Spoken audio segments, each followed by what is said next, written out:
So now I'll invite Mr. Shankar. And of course, Mr. Shankar needs no introduction. He has been a guru and mentor to many of us. But nonetheless, Shankar is a chemical engineer with MBA, and he has been practicing ESG and sustainability for more than 36 years now. And he has worked with the elite organizations such as British Petroleum, Tata's, Dr. Reddy's, Pfizer, and many more. And currently, he is heading the ESG function at Granules. So with that, Shankar Saab, we invite you to share your screen and thoughts with us. And to that, thank you so much for the lovely introduction. Good to be back with Benchmark ESG. Yeah, President by Institute. Good to be among friends. Thank you, Naveen, for the lovely introduction. Nitin, Kiran, Chandan, great to be amongst friends. I see a lot of old names, but looking fresh and good. I hope all of you are managing well in the pandemic, doing well. Right. I hope you can see my opening screen there. Right. Yes, sir. I guess this conference got a lovely theme. And I know this session is all about, talking of making a business case and the emergence of ESG as the next business frontier. So I'll try and explain a small context and connection, and I'll try and perhaps give a business case for ESG. Although, as you guys said, Chandan's articulated it very well. You don't need one in these times. ESG is the word, and so appropriate that Gensuit got into the benchmark ESG and the digital space. So let me give a small introduction, and that introduction will help you connect with what I said. So I have a greenhorn still on sustainability. I can see very eminent speakers. They are the champions. Some of them will connect with. So I began my journey in ESG with a company called British Petroleum, one of the global brands you can think of. That was my first role where I got into HSE per se, health, safety, security, and environment and sustainability.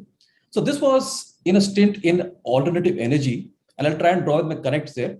I got inducted into the green part of life by setting up a wind turbine farm at Cedar Creek, Colorado with GE Renewables. And that's where I learned the tricks of how to do, the wind turbine business. And then I came back and went to the biggest wind farm in the world in a place in Maharashtra, in Dhule, partnered with Suzlon to set up a wind turbine farm out here. So this was a great project. And the reason for this was a project that involved setting up a 40 megawatt wind turbine farm, like I said, in Maharashtra, eliminating 70,000 tons of CO2. And that was a time when this went to the developer, how it works. And that was where the entire ESG journey began, where the developing countries set up projects like alternative energy projects to get carbon credits. That's how it worked there. And that was where the entire journey began here. So that was where it all began. Yeah. Now, this was, of course, a small green effort there. But again, like I said, this was more about doing something in green. I went into the biggest refining hub in the world on the west coast of India, a place called Jamnagar, a company called SR Energy. Yeah, the biggest, kind of humongous process safety issues there. But one of the, things that happened there was in terms of acquisition. And this was where we got into acquiring and getting a global footprint into Kenya, and also into acquiring a refinery in Europe. So we went into UK and tried to bid for acquiring a refinery in Manchester, in a refinery called Shell. And the expectations of Shell, and we were actually doing the due diligence, and the way that the questions came back, we were forced to get into a journey on safety and sustainability. So one of the reasons why sustainability kind of comes in, it comes in from the expectations of perhaps the people you acquire. Your suppliers could sometimes push back and ask us, how green are you and how good are you to acquire us? And that's where it began there. That's an interesting journey there. While this was more about collecting data points and trying mapping before the earlier GRI templates came, the next step actually came in Dr. Reddy's, and I'm proudly wearing this t-shirt here. This is my first connect with sustainability. I was the head of global EHS and sustainability in this organization. And that's also the first time I connected with Gensuit and Naveen. And that's where the journey began. It's a long cycle for us to land a project, but I guess this is where the good things began. So this was a great interacting journey where while this largely got me to understand the importance of, we heard of the triple bottom line that Chandan spoke about, the profits, the people and the planet, but this was focused towards the purpose. That's the fourth bottom line. That's the quadruple bottom line that says that a cause without an inspiring purpose or principles, it fades often from active consideration. So the purpose is what is important there and gets a sharper focus on governance and respect for culture and makes it stick. So the purpose that Dr. Reddy's had, and with working with GV Prasad, who was the brand ambassador of sustainability, really got me to understand and get into the real aspects of these. There were, of course, customers like GSK, for example, put in a due diligence almost as if they were about to acquire a company. And that's where the elements of sustainability was something. And so the journey of HSE also came in from customers who really, pushed the borders for us and got us going on that. As part of a lot of things we did, Dr. Reddy's also led the Green Co movement, the Green Company movement across India. And we were one of the first signatories. We were the founding members there. It also had some internal challenges for, when you start, your CEO kind of speaks up and takes the call, but internally it still needs some more to be done to get us to be really green. And that journey took some internal efforts there to land that. Moving on to Pfizer, another global multinational, where, some of these are, it happens in healthcare. A company called Orchid was acquired by Hospital, acquired by Pfizer.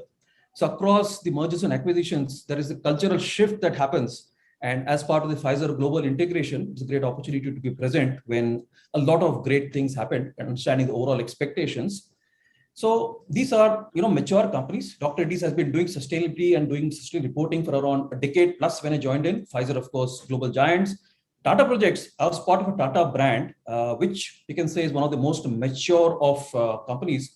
The Tata Steels, Tata Motors, Tata Chemicals, some of them have been into integrated reporting, and they've been doing sustainability as a kind of way of life. That's what the Tata has been. But in Tata Projects, this was a company which had the internal challenges. How does a project company, a construction company, where it's also complex, what are the advantages, what are the benefits for the company to even convince the internal stakeholders from the CEO to the entire management was a big challenge. And that's why the Tata Group, as part of the steering committee of the TSG, as you call it, and that's where the entire internal pressure came in, and it's more of a pull rather than a push from the Tata Group that got Tata Projects to get into this journey of sustainability. So the 3 years was there. We did the first report, and we also got it assured in the first year of reporting. So again, there are various reasons why people get into ESG, starting from a supplier, Shell we spoke about in a refinery, from a way of doing things, from external customers, and also an internal group pressure that pushes people onto this green journey, which is interesting. And my last stint was in the Middle East, where I came in from Dubai, Sterling and Wilson, where during the lockdown, I know a lot of things happened. I know this conference should have been in Florida, is it? What's that Naveen said? Anyway, so this is where this began. But here again, in the lockdown, we got a team together and looked at making a business case for sustainability, doing GHG emissions. So as a contractor, you don't get any credits for all the solar you put up. We had the largest solar farm in the North Hemisphere and the South Hemisphere. That doesn't help us any. To get to our carbon footprinting, did a baselining across around 6 months, got it internally abated, and got it assured. One of our partners in crime, Inderjeet, was Deloitte, helped us assure us in the first year of reporting, one of the first companies to be net carbon neutral in its first year of reporting there. Which brings me to where I am today, supporting a company called Granules. And the reason why Granules is into ESG, and again, there is 2 things I talk about. One is the BRSR, the Business Responsibility and Sustainability Reporting. And of course, the ESG rating from the Global Standard & Poor to the CRISIL in India, which ranks companies and kind of differentiates between the good, the bad, and the not so great. And that's the other reason why companies get into sustainability and ESG. So these are the various drivers for sustainability across the globe. And I'll talk a little bit about my experience in implementing sustainability in the next couple of slides. But I'll also try and explain and try and demystify ESG and sustainability, because these are terms that are not commonly understood. So I'll try and make an explanation. And this is based on the triple bottom line, as Chandan articulated, the financial, which looks largely at the revenue growth, productivity, the profit margins, return on investments, capital costs, management of risks, and if you're a listed company, valuation of enterprises and appeal to the investors.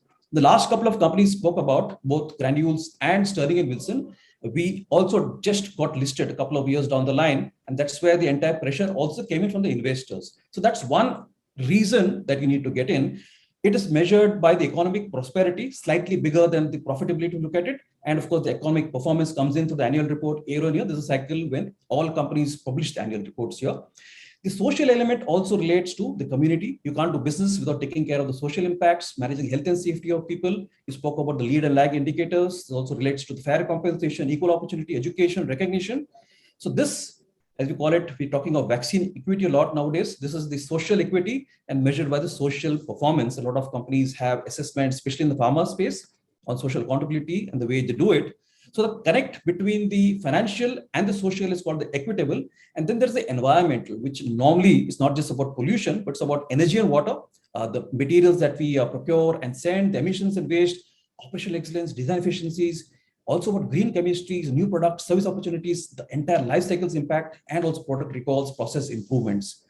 The connect, and this is what's called the environmental stewardship measured by the environmental performance. The connect between the environmental and social is normally called the bearable, and the soft spot between the environmental and financial makes the company viable here. So these are some of the parameters that you really do. And how does this work here? So the soft spot is the one that is sustainable, measured by the ESG performance, which is the environmental, the social, and the governance, and is called the ESG triple bottom line. So how does this work? So how does this work as a tool for decision making? For any decision to be sustainable, it needs to pass through all the three sieves. Any organization to be sustainable likewise needs to use these three filters for the decision to be equitable, to be bearable, and viable. Equitable is about being fair and impartial. Bearable is about to able to be endured and sustained. Viable is capable of working successfully and is feasible. So any question that you ask, any decision you need to take, not just in, you look at the financial return on investment, but also look at the social and the environmental return on investment. So if you take these three checks here, it's a typical litmus test, your decision will be sustainable. And that, friends, is what the way you could use ESG as a tool to decision making. I hope that gives you a little bit of context there. We also reached the tipping point, as we explained, as I saw in the slides. There's a time when there is, there is no second thoughts. We are at the stage where, and you can see the monsoons hitting parts of the countries that you never heard of before, be it America, be it parts of Germany. This is something, and in the Swiss Alps, there are more lakes coming, 1,200 lakes that's coming over the last 1 year. So the glaciers are actually melting. There is climate change is happening. It's impacting us. You can see that, you can look at the scenario that's happening. I think whatever we do, whatever the way the earth progresses, the RCPs, so the representative concentration pathways, the CO2 concentrations are going to rise in all the scenarios, the future projections. And the sad part is there is no plan at B. Yeah, we have only one Earth, all the people going in across the world, but this is where it is. So whatever the mitigation we're speaking of, be it aggressive or strong or similar or business as usual, the temperature is going to rise in all the scenarios here. So in all the options there, the climate impacts, we suppose, we kind of are going to be impacted. So that's a big tipping point, therefore, for us in climate change. Yeah.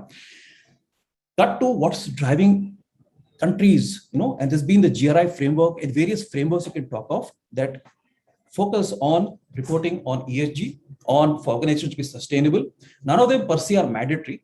And I give you certain drivers on why that is there. India seems to have taken a leap of faith and got a step ahead. So the changing landscape in India, you can see from the NVG to the guidelines that's coming now, there is the National Voluntary Guidelines on Social, Environmental, and Business have really kind of moved the bar. And you can see that across the years from 2011 to now, the BRR that typically was used by industries to just map or tick in the box what is a report is now rechristened to what is called the business responsibility and sustainability reporting. And the disclosures there are really something that make it mandatory. So the BRSR and the context of the BRSR is very logical for Indian companies there. So it is much more comprehensive and includes several aspects that's not there in the earlier BRR. So now it's placing a lot of emphasis on quantifiable metrics. We spoke of the lead and lag indicators, but now it's come to the Indian companies and not just the top 1,000 or market cap listed entities, but it's going to spread it. The BRSR Lite will ensure that a lot of companies fall under the gamut of, and this is where I think disclosures brings in greater transparency and also enables companies to really identify and assess sustainability risks and opportunities. So this is a game-changing move by the SEBI in India that will really move the bar up. So all of these are very definitive. If you look at a global benchmark compared to, and we'll hear about Indrajit and the team also, this really calls for disclosures that is really going to be game changing. So that, friends, I think is going to be a real great move for India. Going forward, I think that we will be having the leading edge on ESG in India. It's a great place to be. And also answers the question, there is one way to go from here, only one way, whichever way the wind direction blows, we kind of have to be here. Thank you so much, folks. Appreciate your time. As there's a sustainability, without it, there's no future. Appreciate being on this platform. Thank you for inviting me, folks.